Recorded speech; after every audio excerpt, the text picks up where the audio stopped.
Matthew Fernandez just followed me on Twitter. Thank you, Matthew. Alright guys, round 3. We've got table 2 here. Table 1 did not want to play on camera. So we've got Casey Skibbe. We saw him in last round. Take out Jonathan Wright's green-black mid-range deck with his Naya Super Friends. He's undefeated and battling against the local legend Adam Vickers, who has an unintentional draw and is sitting at 4 points on 1-0-1.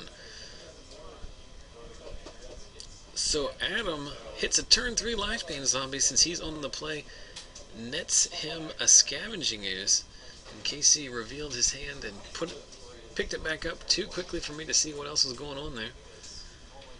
Plays a Temple of Triumph, scries a card to the bottom, and a Mizzy Mortis clears out the Lifebane Zombie.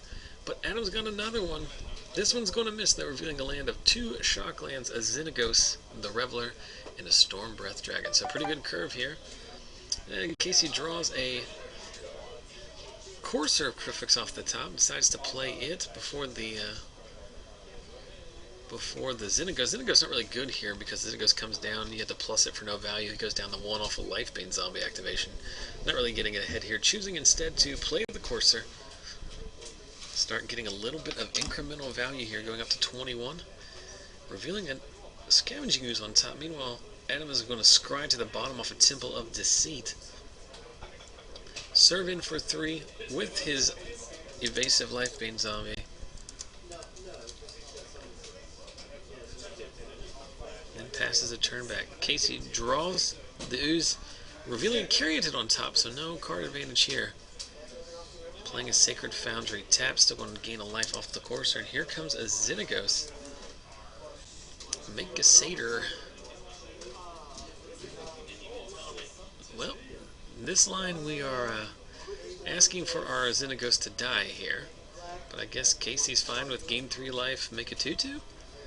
Just wants to start racing here. I guess with the Courser he figures he can afford to do that.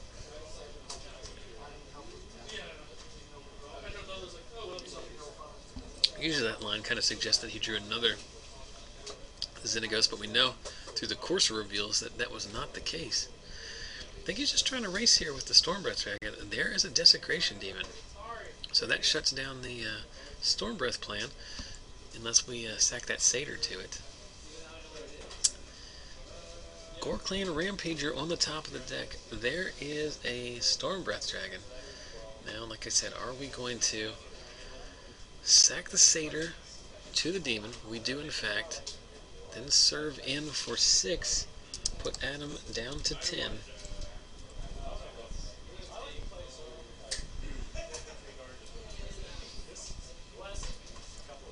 Casey does miss his land drop, so still at 19 here. Adam has 10 damage on board. That land drop makes a lot of difference here because it means there's a 2-turn clock for Adam here, but he's going to die to that Storm Breath ultimate here in 2 turns. I guess that doesn't matter. I thought he was going to die to the Storm Breath ultimate, but Casey's a long way away from from activating it. 2 mana for a Scavenging Ooze. Now at this point, there could be an argument made for sacking the Courser. What are we doing here? There's a Bile Blight.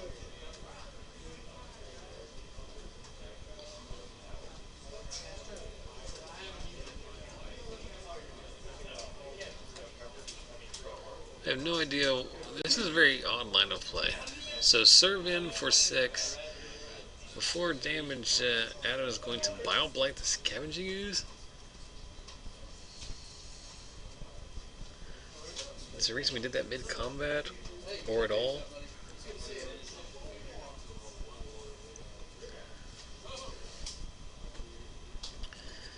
Ah, that loads up a Devour Flesh here, so Casey's forced to now bin his Courser. Why exactly are we attacking the Storm Breath into the Desecration Demon? That's the real question here. Oh, because of the Gorklan Rampager that we already know about.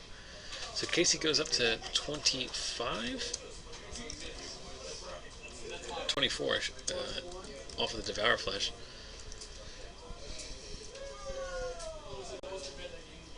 Adam not blocking here, so Casey can put him down to 2. The question is that good enough?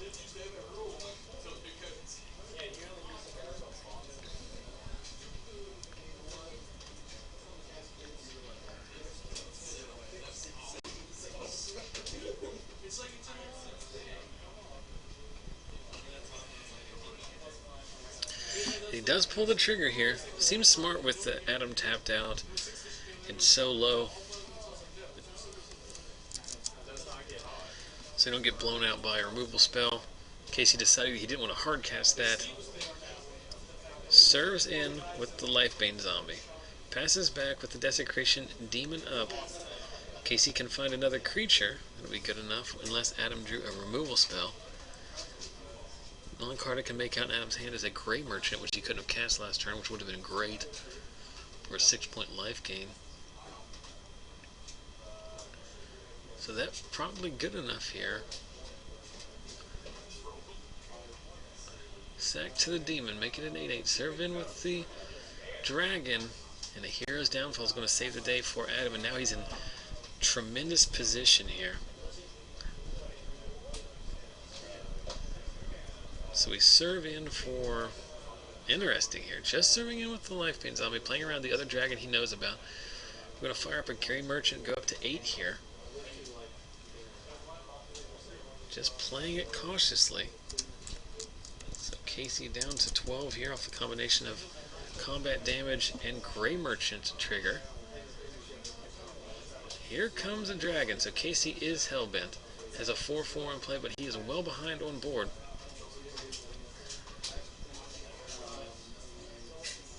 Three mana, 4 Underworld connections. There's another Lifebane zombie. Serve in for 3.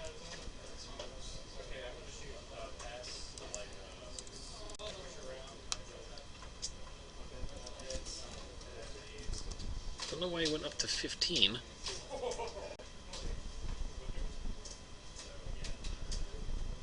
You just hit the wrong button there. You're supposed to be at 9. I think you hit life off instead of life down. What? I think you're supposed to be at 9. Because he attacked with Lifebane, I think you hit up 3 instead of down 3.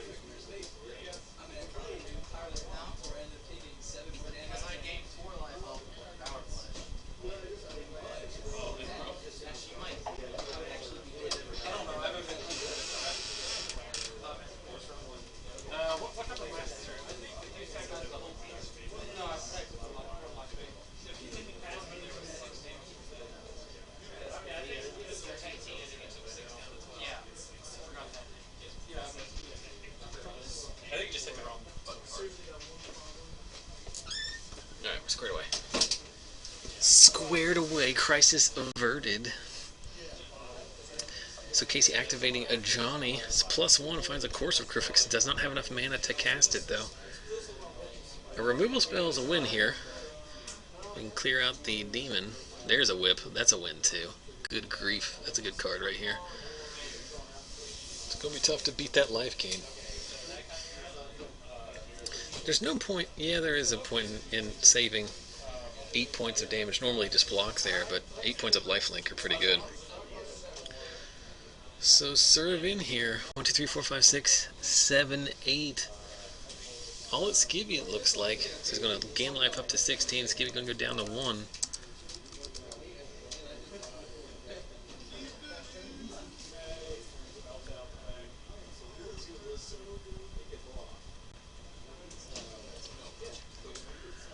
So Casey passes back. He's got an active Johnny. He's got a Courser in his hand. There's not a card in his deck that can get him out of this. I guess Mortars is the best thing, and that still leaves a 9/9 Desecration Demon and a Whip. Grey Merchant kills him at that point too. So Adam.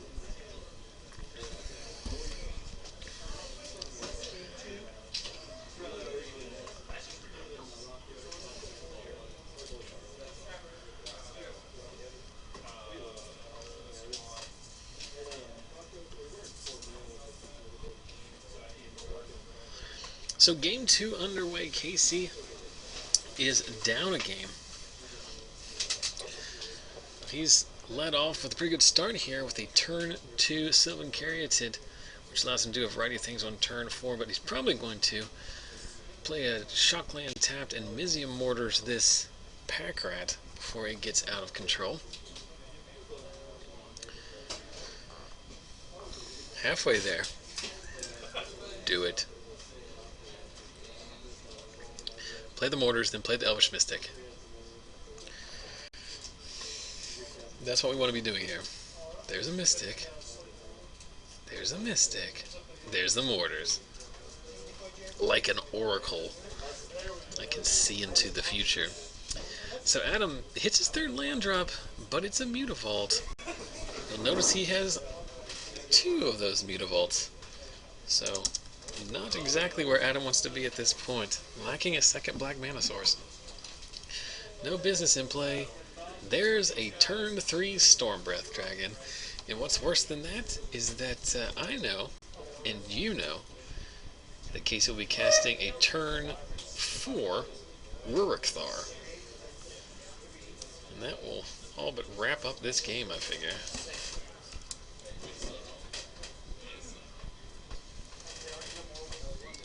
I believe Adam is also at 16 here. So there's a Courser of Kruphix. Play a Scryland to gain 1.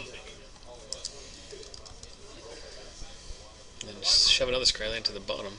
There's a Doomblade. So Adam staves off disaster for 1 turn.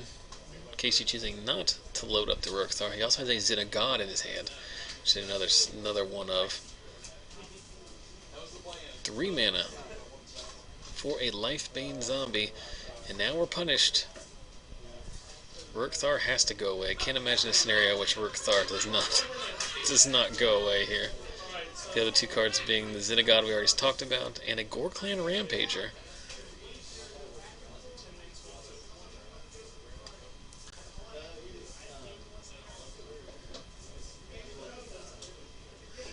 Rurikthar goes away. And I'm taking this moment to jot down the contents of Casey's hand and just passes the turn back. Brimaz on top. Scavenging Ooze drawn for turn. So what do we do here? Well, we probably want to play that Zin of God. That leaves us with 1 mana. And my phone's dying. Shout out to my phone for dying. Shout out to Samsung for depressing battery life. Courser serves in. Adam corrects his life total. He's at 12. So there is a Temple of Deceit. That card quickly goes to the bottom, usually indicating a land at this stage of the game. And here we have another Lifebane zombie. Ooze or Rampager? I would probably take the Ooze at this point. This Rampager is relatively easy to deal with. Ooze has longer term impact on the game with life gain, affecting the clock. So 1 Lifebane zombie swings in. Casey draws the Brimaz for his turn. There's a Stomping Ground. Forgets to reveal the top card of his library.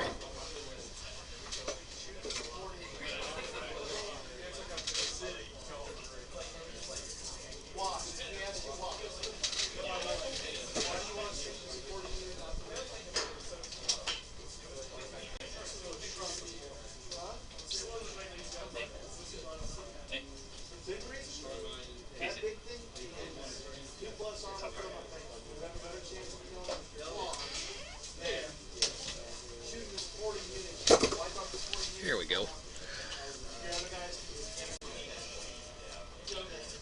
Interesting that we don't use the Zin of God ability on the Gorklan. 1, 2, 3, 4, 5, 6, 7, 8. Yep, sure does have devotion.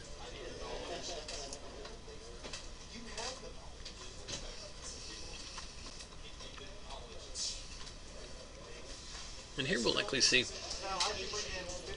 That cool interaction between removal spells and an active god. If Adam has a Doomblade here, or Ultimate Price or equivalent, we can take care of the Courser. He does not. He's just going to go down to 2. But if he did, he could kill the Courser. Xenagod turns off. No damage from that.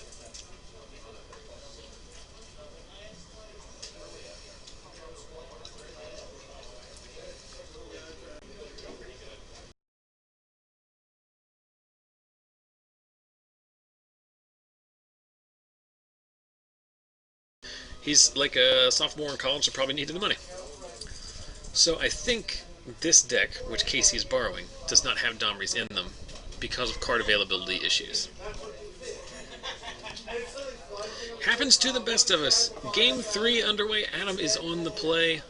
He leads off with a Swamp. Casey with a Temple of Abandon, so no turn 1 mana dork from him. As we see Casey with a Keening Apparition in his hand. Likely a sideboard card, a perfect answer to Underworld Connections. And Whip of Erebos. So Sacred Foundry tapped. And then an Elvish Mystic, which is going to meet an end with a Bioblight. Turn 3, do we have a Lifebane zombie? No, we have we have a Thoughtseize revealing. Mortars, Apparition, a Johnny Mentor, Xenagod, Brimaz, and a card I could not make out before Adam scooped him up. It's a Gorklan Rampager.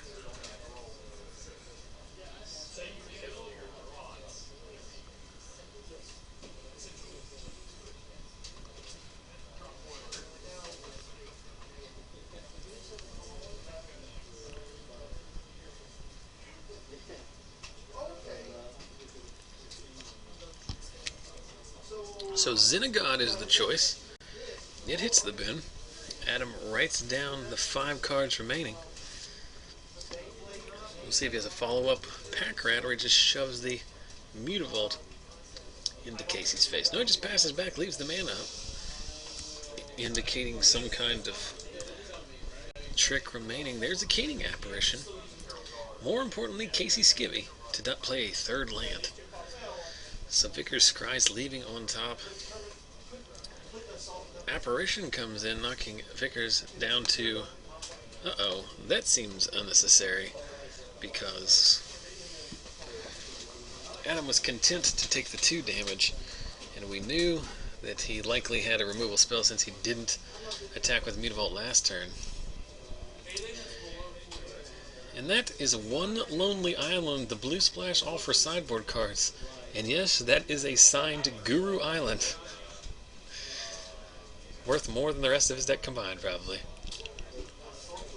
So Desecration Demon inbound, along with the Mutavault. 8 damage.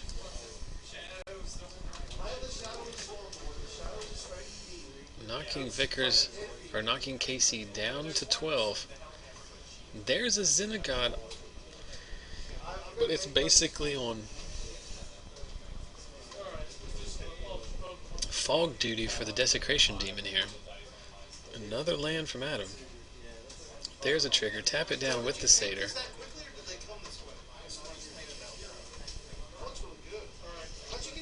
And our follow-up is a Thoughtseize. Mortars, a Johnny, Brimaz. Excuse me. And the 4th card I couldn't see was another Gorklan Rampager. And there's a Gray Merchant. So Adam back up to 16, Casey down to 8. Adam, I think, back up to 20. I just forgot to update the life counter there. So make a Satyr with Xenagos.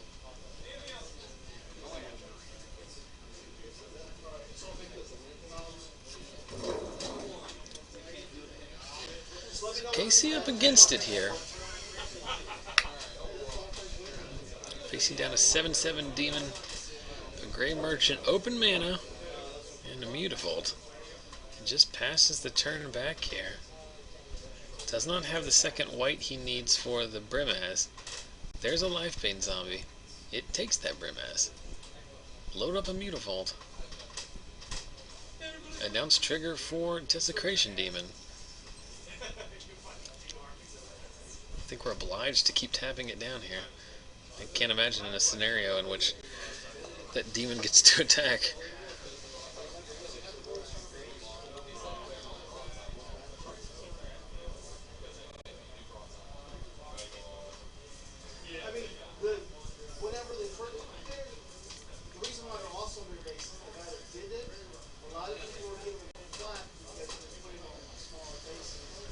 So we do sack and tap down the demon. Incoming attacks put Casey down to 4. What cards can he draw to get out of this situation?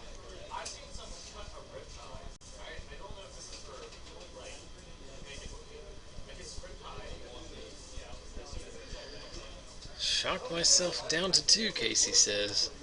Can play into Johnny. There's 6 mana.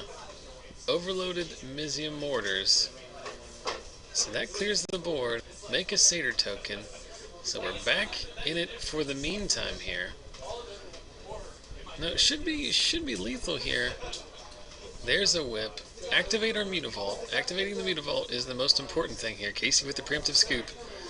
Adam did not attack for the on-board kill. Actually, it was not an on-board kill. He would stone raid himself with the Satyr token. Because you are allowed to sack your tapped creature. I just assumed he was sacking the Satyr like he's done every other time.